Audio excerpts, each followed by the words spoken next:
Hey guys, subscribe for daily content, and if you're shopping for gear, make sure you check out the description for the newest items at some of the very best online retailers. There's also links for some of the items that I personally recommend. Thanks! What's going on YouTube? Metal Complex here, and today I've got a super interesting knife review / knife overview to show you guys. This is the Kansept Vivid. This particular one having what they call a mirror DLC coating. Now it's close, not quite mirror, but I have to say that's a really impressive polished DLC coating. Certainly superior to a standard satin DLC coating. This is authentic DLC. Very durable coating for your knife. Super scratch resistant. Actually adds corrosion resistance. And if I'm gonna be honest here from my own personal perspective, it does look pretty epic. Now, this is an upgraded version of this knife that's a bit more expensive, but still pretty competitive, honestly. The entry price for this knife is actually quite a bit lower. We'll talk about that. This is a really cool knife. It is available in multiple configurations. I'll link it down in the description. It does help my channel when you use those links, but that's entirely up to you. Thanks so much to Kansept for sending this in. Thanks to my patrons for supporting me. Let's go ahead and get a measurement of the Vivid here. Overall length is coming in at just over 7, maybe 7 1/8. Blade length is coming in at about 3 inches. Cutting edge, about 2.5. It sounds, like on paper, that sounds pretty small. It honestly feels and carries like a knife that is not big, like the total space it takes up, but it's got a lot more presence. So it doesn't feel small or dainty in any way. Let's go ahead and do, like I said, size comparisons up against some other knives here. Up against the Demco AD10. It's a larger knife. And then also my own Excalibur. You can see here, this is a standard satin DLC finish, which does look good. But I mean, I'd be lying if I said that it did, that it looked as good as the Vivid here. Definitely awesome. So you can see here, it's not a small knife, but it's definitely smaller than these. Let's go ahead and put it up against the Spyderco PM2 and the Spyderco Para 3. Definitely closer in size to the Para 3 and also has similar ergonomic zones. Let's go ahead and put it up against the Benchmade Griptilian, or in this case, the Ritter Hogue and the Hogue Deca. How's the action on this knife? It is a crossbar lock. I forget exactly what they call their crossbar lock, but it does feel pretty good. It's got they're sort of ramped just ever so slightly, so it is pretty easy to engage with them. Omega springs that it comes standard with are not incredibly high tension, but it also doesn't necessarily feel weak. I'm looking inside of this box and realizing I don't think this one came with extras, but it wouldn't surprise me if when you buy this knife directly from Kansept that it does come with additional Omega springs. Sometimes it's different with these companies sending me things directly. So you can let me know in the comments if yours came with extra Omega springs. In any case, I always recommend to companies creating knives with crossbar locks that utilize Omega springs, send additional Omega springs, preferably ones with different tension. That way people can kind of get, the action they want when they're releasing the blade. But as this came to me, pretty darn good with it being, kind of like a medium tension Omega spring. You really have to work a little bit at that reverse flick, but not so much that it's bad. I mean, honestly, this is a very easy knife to manipulate. And it's really only, the amount of force that's required to reverse flick it. You have to really give it that extra sauce to make sure the blade goes out. But thumb flicking it, honestly, is very easy thanks to good access to that opening oval there. This does run on bearings, which we might be able to see. Probably not. It runs on bearings. Let's do carry profile. Thickness up against the Spyderco Para 3. It's a little bit thicker, but it is also contoured in most areas. Length and height up against the PM2 and Para 3. It's very similar in carry, size, and profile to the Spyderco Para 3. It's definitely shorter lengthwise and not quite as tall as something like the PM2 or Para 3, but it is pretty close. I do want to point that out. Materials, we are looking at, in this case, S35E, and it also comes in a Damascus, which I believe is a 9CR, 10CR combination. It'll have performance similar to BG10, but it does look cool if you like that Damascus. Not a bad buy, and you'll actually pay a little less for it.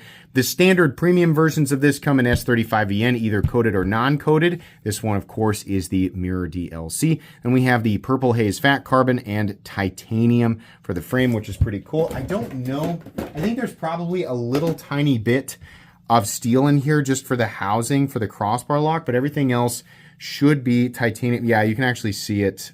Or, well, no, that's actually part of the frame. What we need to do is fine. My little magnet, there it is right there. So as far as the frame, yes, titanium, but up here I can kind of feel it. There's a little bit of steel there housing for the crossbar lock. So a lot of titanium, and then a titanium pocket clip to my knowledge. Let's actually check that. Oh, nope, you know what? Actually, the pocket clip itself appears to be steel. So we have steel pocket clips, some steel internals, a titanium frame, purple haze fat carbon, and your, in this case, DLC coated S35 VN blade. Let's go ahead and do a hardware check. I'm going to get out my tools. As per usual, my tools are very inexpensive and very recommendable. You can find them right down in the section of my description that talks about the tools I use on this channel. That looks like a T10 to me, and it is. It is a T10.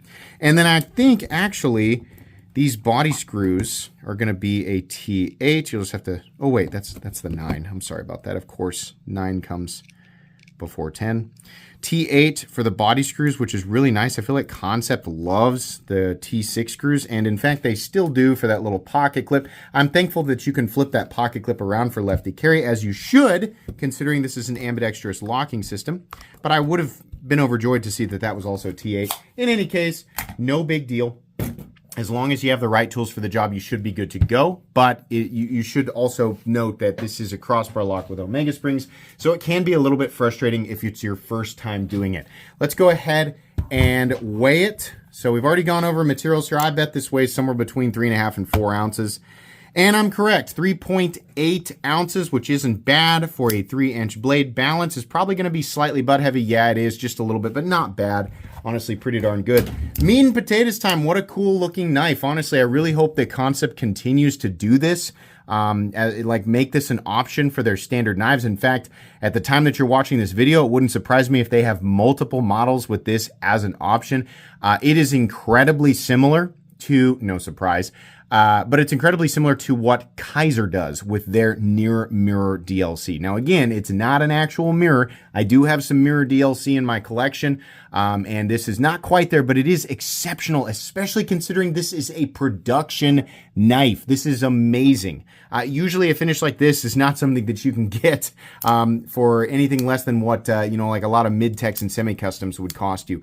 For example, like the CKF, well, that's still a production knife, right? But the CKF Secocia, the special one with the Zerkatai and the mirror DLC, that is maybe just a step above this in terms of the reflectivity, but oh my gosh, it costs like 3 times as much, maybe 4 times as much, right? Way, way more expensive. So that's really, really cool that we have that.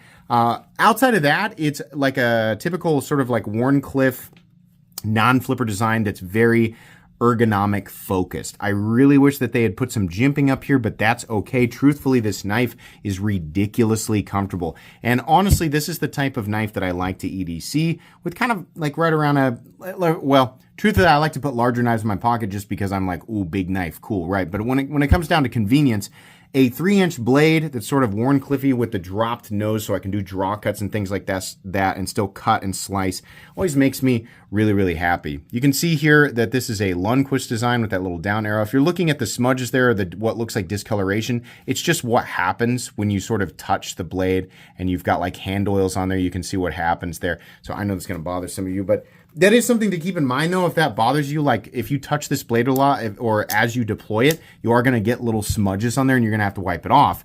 That'll be fine. Truthfully, this coating will absolutely resist, sorry, some stuff fell over there.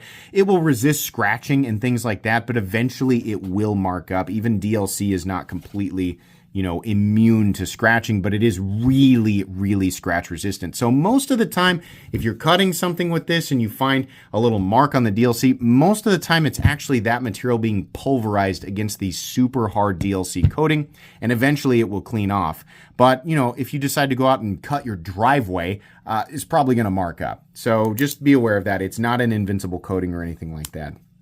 Edges nicely knocked down. Some of the edges in here are a little abrupt, but not what I'd call incredibly sharp, just kind of like a sudden drop off. The pocket clip is short and it's got a little bit of a bill and it's not super tight either. So honestly, this is a really ergonomically friendly pocket clip.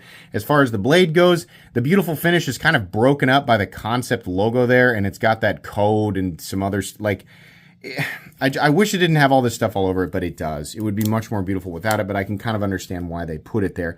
No lanyard hole. I don't really care all that much. Some people do. More importantly, vastly more importantly, this pocket clip can be flipped around without sacrificing anything aesthetically. If we don't have a filler tab or anything on this side, we just flip it around to the other side. It's a symmetrical clip, so lefties, you can experience this knife exactly the same way as right-handed people, which is really, really nice. Lockup. How's the lockup? As most crossbar locks are, it's completely solid. No lock stick, no pivot lash. Very smooth and consistent in here. In fact, I'll give you guys a look at the pivot action when I just let it swing. Super smooth. As far as your centering here, I believe it's spot on. Yeah, it is. It's absolutely spot on. And, you know, the deten's created by the Omega spring tension there, the crossbar lock tension, so it's not incredibly, I mean, you could honestly kind of whip it out if you wanted to, so be aware of that, but most crossbar locks are like that. So, is it worth it? What's the price tag? The base price of the S35VN versions are $179. The base price of the versions with Damascus are $169, and the version with the DLC is $239. Is this fair? Absolutely it is, yes. Kansept usually does this. They usually price their knives very fair, and considering what it costs to DLC coat a blade and then nearly mirror polish it, I think it's kind of a miracle that you can get this for $240. This thing is awesome, but I will say we need this as an option on everything you produce, Kansept. There are so many awesome knives in your lineup that would be made that much more epic by adding an option for a near mirror DLC coating. This is so cool. Not everybody loves it, but there are plenty of people who would be willing to pay a little bit more. And honestly, if you can keep that price tag there at $240 for the combination of materials, S35VN or whatever, you know, nicer end steel you can put on it, I think people are going to enjoy it. Truthfully, this is a really, really good tool that just happens to be flashy if you want it to be. If you don't want it to be flashy, you can buy one of the standard versions, but honestly, I think most people will be really happy with this. This is easily a recommendable knife. I think you guys know that. You don't necessarily need to watch this review to know that, but yes, highly recommendable. It's going to go in my recommended knives playlist. Please make sure to follow me on Instagram at metal_complex. If you enjoyed this video, leave a like. If you'd like to check out my other content, I do, of course, have lots of videos of knives that are either expensive or inexpensive that I do or don't like, so check those out. And if you enjoy all my content, go ahead and click on that Metal Complex logo right there and subscribe because there's definitely more coming. Thanks again for watching, everybody, and have a great day.